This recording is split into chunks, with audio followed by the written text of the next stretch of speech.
The biggest way we can control our environment and alter and control microbial growth in our environment is using heat. When we raise the temperature, we denature proteins, right? When proteins fall apart, the cell can't work. Cell membranes denature or get damaged with too much heat. So just by changing the temperature, and we're talking about environments, we're not talking about altering our temperature, we're talking about altering the environment. If we can change the environment, that'll control microbial growth. So heat, we do want to separate heat into two categories, moist heat versus dry heat. Let me ask you this question. So if I did truth or dare and I asked you, what would you rather do? If I gave you a dare, would you rather put your finger into a boiling pan of water on the stove for 1 second or even half a second? Or would you rather put your finger into an oven for a second? Which would be better? If you just put your finger in the oven or if you put your finger in the boiling water? Okay, I'm hoping you said oven. So if we put our finger in a boiling water, even for 1 second, we know that that can cause damage. If the boiling water splashes us, we know that that can immediately cause damage. But yet I can take my hands, and I'm using hot pads to hold the thing, but I can take my hands and stick it in a warm oven and be fine. And it's kind of interesting because water boils at 212 degrees Fahrenheit. I'm cooking chicken in my oven at 350 degrees Fahrenheit. That is hotter than my boiling water. What's the difference? The difference is, and you know this, is that water conducts heat very well. And so when I put my finger in the boiling water, that water is going to very quickly take that 212 degrees Fahrenheit and conduct a lot of that heat and burn my finger. In the oven, the air in the oven does not conduct heat very well. So even though the oven is hotter, 350 degrees, I can put my hand in, as long as I'm, with the air surrounding it, and I'm okay. The air takes a lot longer to get my skin to a temperature that's going to cause some damage. Now we know all bets are off if we touch the side of the oven, the metal in the oven. Metal conducts heat very well, and I don't want to do that. If I touch a pan, a glass pan, a metal pan from that conducts heat a lot better. But there's a difference between moist heat and that water coming in contact with the cell membranes and dry heat. So let's think about that and work through that. All right, so we know that water conducts very well. Boiling water is a very good way to control microbial growth. Now, if we go back to the continuum, boiling water will not sterilize, but it will get rid of all the protozoans, get rid of a good many viruses, good many bacteria, gets rid of some cysts, but not always. But it will not get rid of endospores. So therefore, it does not sterilize.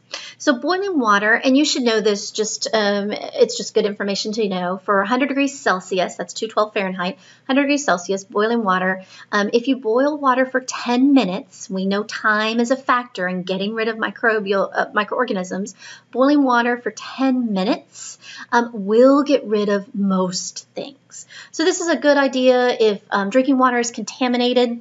They may tell you to boil water to be safe.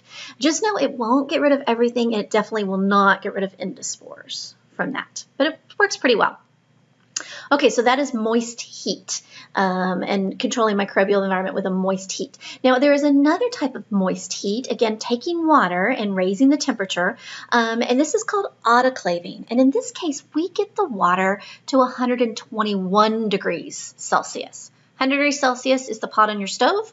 121 degrees Celsius for 15 to 20 minutes will get rid of endospores. This will sterilize. So what's the difference from that? Let's go on just to help you understand what happens. If I've got water on the stove and I'm asking, and it's boiling, it's going to be 100 degrees Celsius.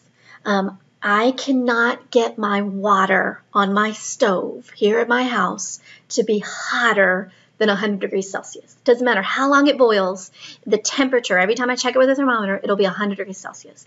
And the reason is that what I'm asking the water to do is change states from a liquid to a gas. The liquid in the water is going to reach a certain temperature, and those molecules in the water are going to move fast enough that they're going to change states of matter and go from a liquid to a gas. And that's going to happen at 100 degrees Celsius. And what that is here in Houston, in sea level, the air pressure that's pressing down on my water molecules and moving them, it's going to take 100 degrees Celsius to be able to get those water molecules moving fast enough to push past the pressure of the air coming down on it. And that's going to be 100 degrees Celsius. Now, I cannot get my water to be any hotter than this, because when it hits that point, it's going to change from water to gas, to steam. And that's what's going to happen from that. Now, let's talk about pressure and how that works. If you're living in Denver, if you're living in the Mile High City, where you are up high on a mountaintop, and you're going to boil water. Does water still boil at 100 degrees Celsius? Take a second, pause, think about it, ask your group, I don't know, think about it. Does water still boil at 100 degrees Celsius on the top of a mountain? Anybody made a cake or something with a mix, and you'll look at the directions on the cake box, and it'll have high altitude instructions? That's a clue. Things behave differently at a higher altitude. What's going on? I'm at the top of a mountain. I am way up here in Denver. The amount of air pressure pushing down on me at the top of the mountain is different than the amount of air pressure down here at sea level. Down here in Houston, I've got more air pressure pushing down than I do at Denver. I have less air pressure pushing down. There's just less air up there to push down. You can think of it also if you're diving. Who are my diving people who like to scuba dive? If you go down deep underwater, you've got all that water pressure pushing on you. And if you try to rise too rapidly, you get something that bends. That pressure makes a difference. So pressure makes a difference in changing water from a liquid state to a gaseous state. So Denver, Colorado. Less air pressure, it's going to take less heat to be able to overcome that air pressure and change from a liquid state to a gaseous state. Water will boil at a lower temperature than 100 degrees Celsius, which is what we have here at sea level. It's different. So now, if I go back to my PowerPoint slide, we talk about autoclaving. I need my water to get to 121 degrees Celsius. So I need to increase the pressure. By increasing the pressure that is pushing down on the water, then I can let that water temperature get hotter than 100 degrees. So how do we do that? We do this by creating a closed environment. This is an autoclave. This is where we're going to use moist heat. We're going to close off the environment. We're going to increase the pressure in this. And so it's going to take longer for my water to go from a liquid state into a steam state. The water will get hotter than 100 degrees because the pressure pushing down, and for this it's 15 pounds per inch squared to get this, the pressure pushing down is more. All right, autoclaves, because it can get hotter and because we're leaving it for a little longer time, doesn't matter how long you leave this, it's still not going to get rid of stuff, but because we can get it hotter, we can kill more stuff. And we can kill more microorganisms, and we can kill those endospores, which gets us to sterilized. And that is good to know. That's our highest level of disinfection.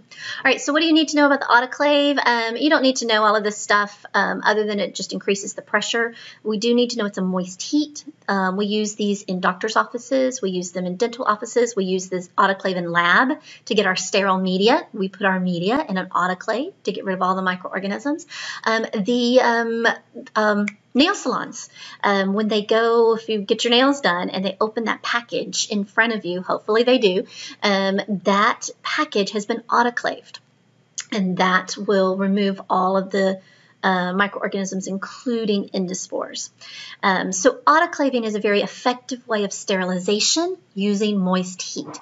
Now, as we go through these methods, you do want to keep in mind what will sterilize, because if I'm asking you or giving you a problem, if I'm trying to get something sterile, you need to know the methods that will sterilize. So keep that in mind as you're working through these different physical methods. All right, we use moist heat. We're using steam, moist heat to control microbial growth, and because we can get it hot, an autoclave will sterilize. What's another method of moist heat? Well, that pasteurization. That is also a method of moist heat. We are moving liquids through, we're going to make them very hot and then make them very cold. And this is what we use for our milks and our orange juices and that kind of thing. All right, so I'm going to draw on the board for this. So I'm going back to my handy dandy whatever. How does this work? How do we do that? I'm going to run my liquid through a pipe that is heated. So here's my pipe, here's my liquid running through my pipe. The pipe is heated. I can control how long it's in this pipe, and I know how long it needs to be in this heated pipe to get a liquid to a certain temperature. So it's going to stay at a higher temperature for a period of time. I am then going to move it through a section of pipes that is cold. And so as things move through this cold section of pipes, temperature is going to decrease and I can cool this off.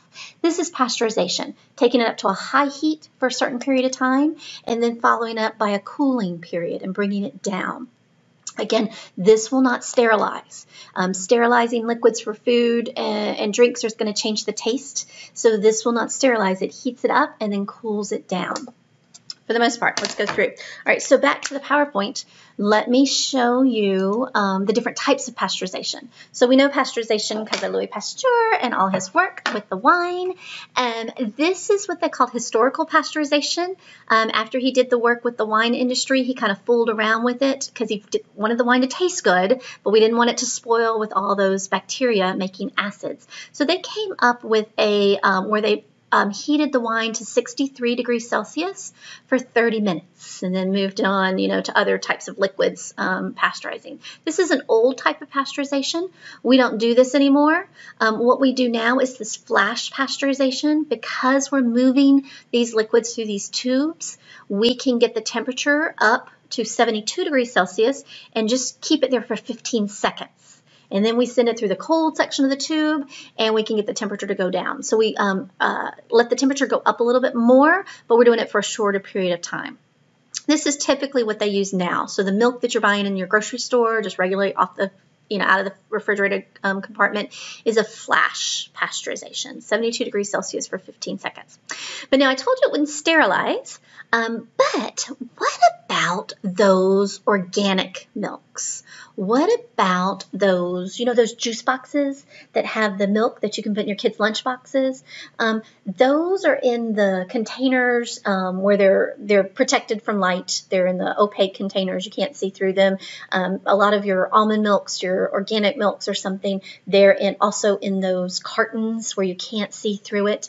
And those are the ones that you buy and you look at the expiration date, and like regular milk, you got like maybe 2 weeks or something. Those milks, you might have 3 months on your expiration date before it expires. What's going on with that? What's the difference between the two? Because I told you, even milk in your refrigerator, even if you don't touch it and open it, just regular milk, because it's pasteurized, it leaves some microorganisms, it will still spoil. But my organic milks, I got 3 months before it spoils. That is actually going through a process called ultra high temperature sterilization. It is a type of pasteurization. You get a higher temperature, so you actually are removing all of the microorganisms. If it says ultra high temperature sterilization, you effectively remove all the microorganisms. So then it won't spoil. As long as that seal is not broken, it won't spoil. That's why they can put these expiration dates 3 months, 6 months out, because it shouldn't spoil. It has been pasteurized by this ultra high temperature method for that. So look on it, look on those products that you see and look for that UHT, and you know that it was treated that way, and that's why you've got that expiration. Now, hint, once you open up the milk, you do not have that 3 months anymore. Once you have opened it up to the environment, potential contamination, bacteria could get in there. Now they say it's good in the refrigerator for 1 week, 10 days maybe. So once you have broken that seal, you don't have that 3 months anymore. So good things are to do is to write down the date of something to open like that, because once you open it, then it's potentially contaminated and it will spoil more quickly. Okay, so ultra high temperature sterilization. These are also, again, higher temperature for less amount of time. These are also why your coffee creamers at your restaurants can be in those little bitty packets and they're room temperature and they're fine. It's because they're treated with this UHT method. Okay, so understand the process of pasteurization, understand the difference. You don't have to get particular and memorize this kind of stuff, but you should understand the process of moist heat from that. Okay, all right, that is moist heat, but let's talk about dry heat. Some things can't get wet, right? If you have something that's fragile, powders, medicine, metals that can't handle the water, they can't handle moist heat, but we still can use heat as a physical method to control microbial growth. But just like your oven, things will cook faster in boiling water than they'll cook in your oven. If I'm cooking my chicken at 350 in my oven versus throwing a chicken breast in boiling water, which one's going to cook faster? It's going to be your chicken in your boiling water because it transfers heat. That water transfers heat faster. It's going to cook faster. So I can use dry heat, and that's good if the substance I'm trying to treat can't handle water, but I'm going to have to do it for a longer period of time. I'm going to have to get a higher temperature for a longer period of time. So we can sterilize this way. If I do it at 171 degrees Celsius, so remember water boils at 171 degrees Celsius, pretty hot for an hour, that will sterilize. If I get 160 degrees Celsius, I need to leave it longer, but that will sterilize. Problem is, if it's fragile enough that it can't handle water, a lot of times this is will incinerate these things, or things will catch on fire. So you have to be careful. So they can use dry heat for some things. Our incineration, when we use our Bunsen burners in lab, this is actually a method of dry heat.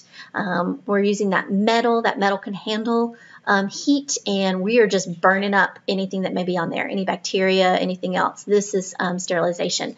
When we talk about trying to get rid of prions, incineration is about the only thing we can do. There is an enzyme, we'll get to that, but incineration, this is an ultimate means of sterilization. It gets rid of everything. And this is what we do to potentially contaminated tissue samples, dressing samples. When we had Ebola here 5 years ago, that was harder to get rid of. They would take the dressings and the tissue sample and undergo incineration with that.